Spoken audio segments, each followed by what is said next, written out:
आज 40 दिवस झालेत FIR फाटून आणि बेल फेटाळून सुद्धा आज 15 दिवस झालेत, तरी आरोपीवर आज काहीच ॲक्शन नाही, लोकेशन त्याचं भेटत नाही, अशी उत्तर आम्हाला पोलिसांकडून मिळत आहेत. आणि आज मी याच्यासाठी आमरण उपोषणाला बसले की जोपर्यंत आरोपी अटक होत नाही तोपर्यंत आम्ही उपोषण सोडणार नाही.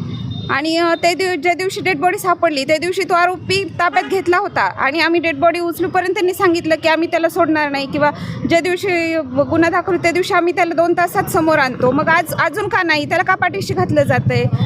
GST डिपार्टमेंटकडून पण त्याला पाठीशी घातलं जातं आहे. आता काय मागणी? आमची मागणी काहीच नाही, आमच्यासमोर तात्काळ आरोपीला अटक झाली पाहिजे आणि जोपर्यंत आरोपी अटक होत नाही तोपर्यंत आम्ही इथून उठणार नाही. हा मार्ग योग्य, हा कायदेशीर मार्ग नाही. मला हे नियम नाही आहे, असं लोक माणसाला मारणं हे योग्य आहे का? त्याचं शिक्षा मिळते.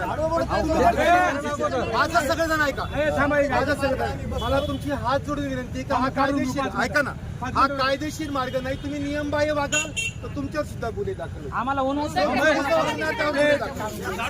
ऐका अजून एक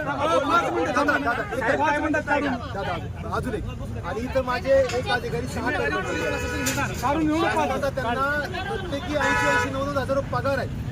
हे आमचं सेशन तिथं, इथं तुम्ही आम्हाला त्या कामाला नका लो, आम्हाला त्या कामाला जाऊ देतो.